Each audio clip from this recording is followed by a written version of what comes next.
The newly made couple had been sitting there, holding each other in that close embrace for quite some time after that little talk. The two had obviously enjoyed this night and continued to through that moment. Dedede opened his eyes to still be holding his snail companion. So, was this the best party you ever had, Goonie? Dedede asked softly, holding onto the mollusk's shell, keeping him balanced in his arms. The snail, however, did not answer. Goonie? Dedede asked, wondering why he got no response. Dedede shifted Escargoon over a bit, only to see he had fallen asleep in his arms. Escargoon was just breathing in and out gently, smiling softly as he slept.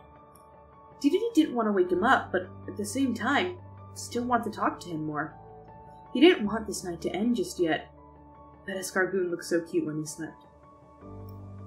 Dedede softly shook his shoulder to try to nudge him to wake up. Huh? Escargoon grunted, waking up softly. Hey, Sunshine, you fell asleep on me. Dedede smirked a little as he teased a bit. Sorry, I was really comfortable on you, Your Majesty. Escargoon spoke gently, rubbing his eye from being woken up. Dedede gently patted the mollusk's head before he spoke once more. I'm glad you were making yourself comfy. I was too. If it's too late for you to be up, we can just, go our separate ways for the night. Dedede supposed, not sounding completely sure if that was what he wanted at the moment.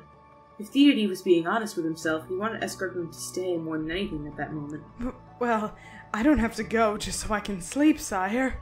Escargoon smiled gently at his king.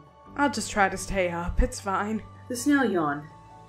Dedede knew Escargoon was exhausted from the long day he had, but wasn't going to bed because of him. Look, Goonie, let's call it a night. You look real tired. Dedede empathized, trying to get the snail to go get some rest. Escargoon grabbed onto Dedede's suit. But I don't want to have to sleep without you, sire. I did just get you back. Escargoon testified, not wanting to leave Dedede's side even for the night. Dedede looked into the snail's big green eyes. They practically begged him to let him stay with him. Do you want to just sleep in my room with me then? Well, we can talk till you fall asleep and stuff if you want. Dedede asked, hoping it would make Escargoon happy. Actually, as much as I like my room, Majesty, I would much rather just share a room with you if that's okay. Escargoon returned a question with another, hoping that he would get a yes. Sure, that's okay with me. My room's big enough to hold all your stuff. But let's not worry about all that tonight. Let's just think about getting some shut-eye and maybe talking a little more, while we can. Dedede softly exclaimed, keeping the conversation calm. Escargoon nodded in agreement as he gently lifted himself off of the king to stand up. I suppose we should head in now. Escargoon exclaimed. Yeah, guess we should. Dedede stood up, holding Escargoon's hand as he did so. The two began to walk back in and took one last look at the night sky before closing the doors to the balcony. They would both never ever forget how beautiful that night was. As the two headed in, they realized they were both still wearing their suits. Hey Goon, that thing getting a bit uncomfortable for you? Dedede asked as Escargoon looked down at his suit. A little. I've been wearing it all night at the party, no? I even ran up the stairs with it on. Escargoon chuckled a little at the thought of how long they had been wearing their formal attire. Well, I'm getting changed out of these stuffy clothes for bed over there. No peeking, okay?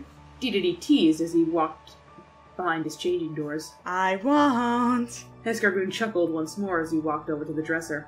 Escargoon began to take off his suit and fold it up neatly as he put it on the dresser. He made sure his star pin was safe on the top of the suit, clipped onto the front, as it was all night. Escargoon smiled at it once more before walking away from the suit as he waited on Dedede. Are you ready to sleep, Your Majesty? Escargoon called out. Dedede walked out, wearing only his signature robe, and that only. All ready! Dedede announced as he threw his suit lazily onto the changing doors. Dedede and Escargoon both walked to the left and right sides of the bed and both gently slid in. The two felt a tad bit shy, even though they had slept in the same bed before.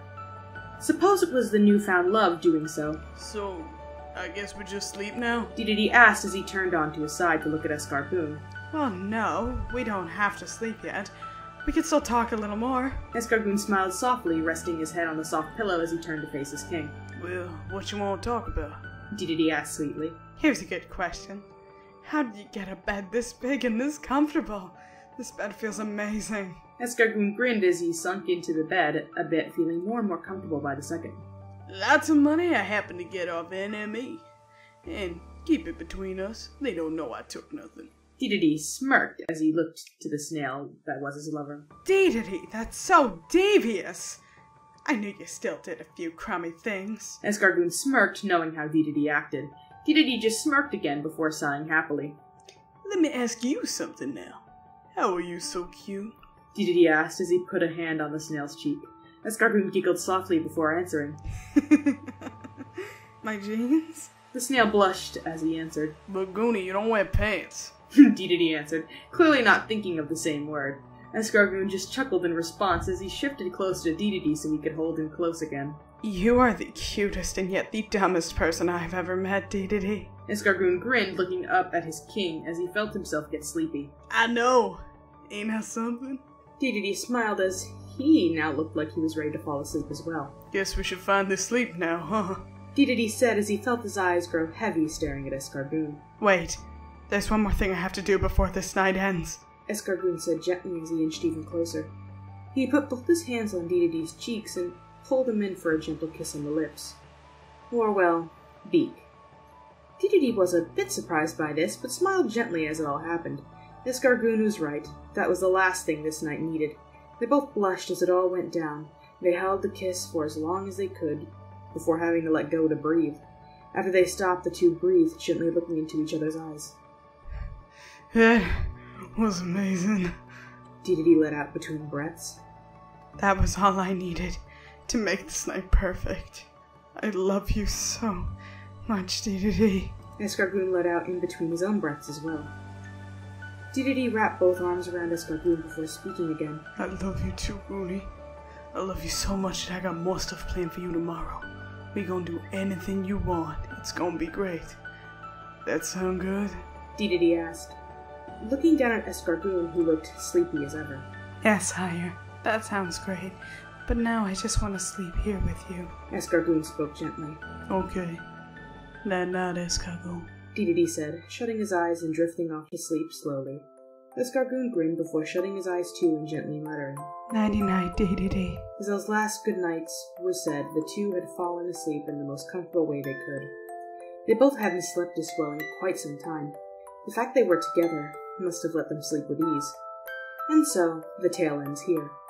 The missing ally was never truly missing, because in the end he came home, and was not forgotten, replaced, or anything of the sort. He was welcomed back with open arms by the old comrades and the new. He was loved by the ones he always wanted to be with, and most importantly, is now known as Escargoon, Kirby's newest star ally. The end.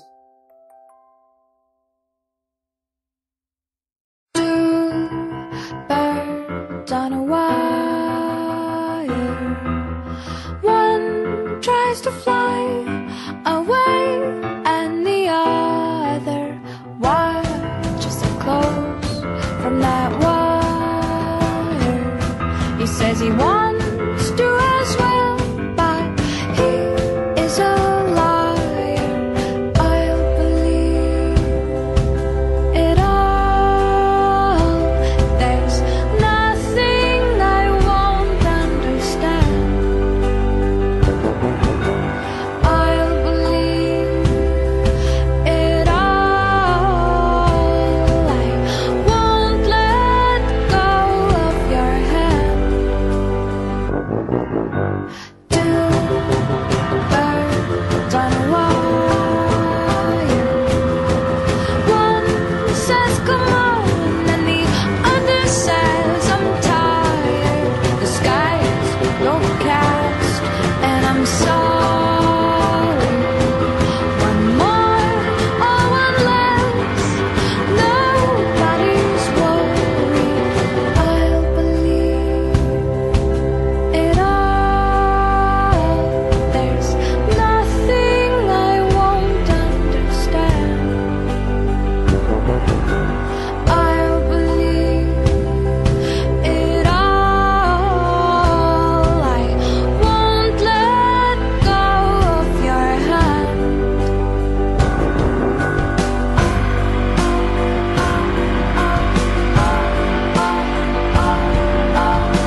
never going to let go of that wire. He says that he will, but he's just a liar.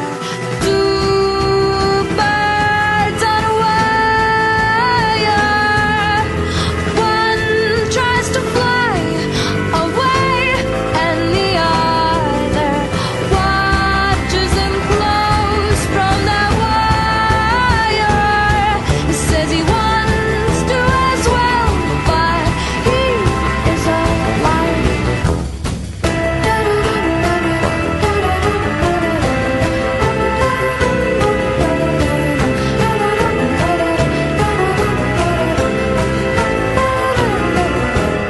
Two birds on a wire.